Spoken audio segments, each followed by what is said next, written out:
here's what I did.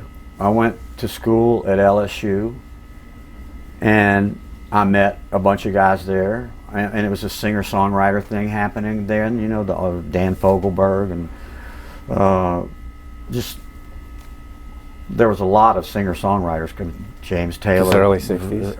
Early mid-60s? This is late 60s. Late 60s? Okay. And I sold that electric guitar, which was a stupid thing to do, and I bought an acoustic guitar. All right.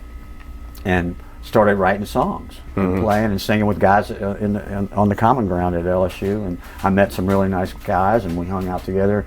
And then I saw a thing on the board one day. They have a big bulletin board about a guy who was looking for a songwriting partner. Yeah. And his name was Quentin Powers, and who went on to be pretty darn famous. And but I called him, and he and I became friends, and we started writing music, and we made a demo, and we hired some musician friends that we knew up there, and found some people that we didn't know, and did a demo, and rented a studio in Baton Rouge, and made a demo, and took it up and shopped it, and they said it wasn't good enough. Yeah. And so they said, go back and do your homework. Quentin was really mad because he'd been to Vietnam. He said, I think I've paid my dues. Right.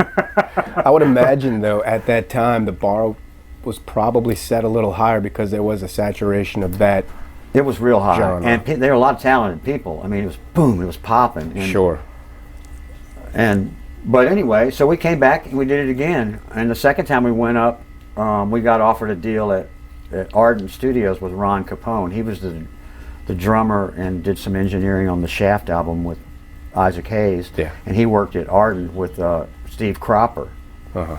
And so we got in to see him, and he said he loved our shit. He said, move up here, man. He goes, I'll get you work, we'll do an album, the whole thing. So we all moved to Memphis. To Memphis? Okay. And lived in Memphis for a few years, and until that band petered out because of drugs and alcohol and internal conflicts and all kinds of stuff. But we recorded a bunch of stuff at Art. I even got to do a session with Steve Cropper. I played guitar on one of his sessions. Nice. Which was really scary. Yeah. Well, you know, I think it's pretty cool. I mean, you were obviously all in at that point because you dropped and moved. Oh yeah. In pursuit of this. And my dad gave me a van for the band to use.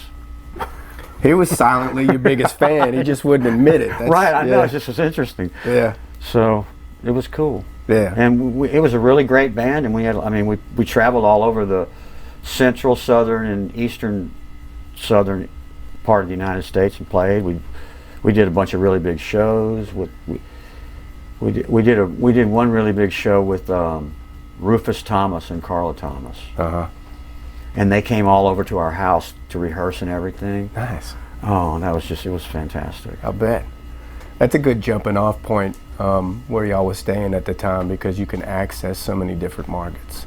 It's not too far from a lot. Oh, yeah. You know what I'm saying? Whereas down here in New Orleans, you got a ways to go in every direction, you know? Right. Back then, what they did, there were a lot of rock and roll clubs, and there were a lot of hotels or motels that had clubs in the motels, and they made a lot of money off of it. Sure.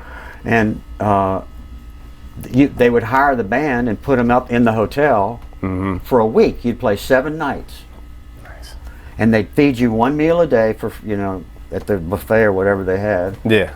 And you could stay there, and you got paid too, and you played there. And that's most of our jobs were like that. Were week-long jobs. That's awesome. It was. So you got to see a little bit of the Eastern. That's pretty cool, man. And so that was kind of getting you by while you were in pursuit of the album. Did the album never came out? No. Never came out. What of the material, the studio material? Where is it? I don't know. I probably should try to look into that. Right. Quentin died. I don't think he had any interest in it. But they might be there, but I imagine they probably threw those tapes away, but you never know. You don't. I don't know if you recall, but a few years back they had reels surface from Cosmo Metas's place, C. Saint, and they surfaced at a storage facility in California that was getting bid on. So this guy had, I don't know, a box, 3 boxes of originals, some things that haven't seen the light of day in years. Wow. Yeah, just fall into his lap, didn't know what to do with them or who they were. He had to do his research before he spoke out about it, but I can't even imagine. So I wouldn't say they're not out there. They just might be under a couple layers of dust or something, you know what I'm saying? Yeah, you never know. Yeah. I'm glad you brought it up because I hadn't forgotten about thinking about that at all. That would be something, man. That would be something. A, B, C, D, E, F, C, D, D.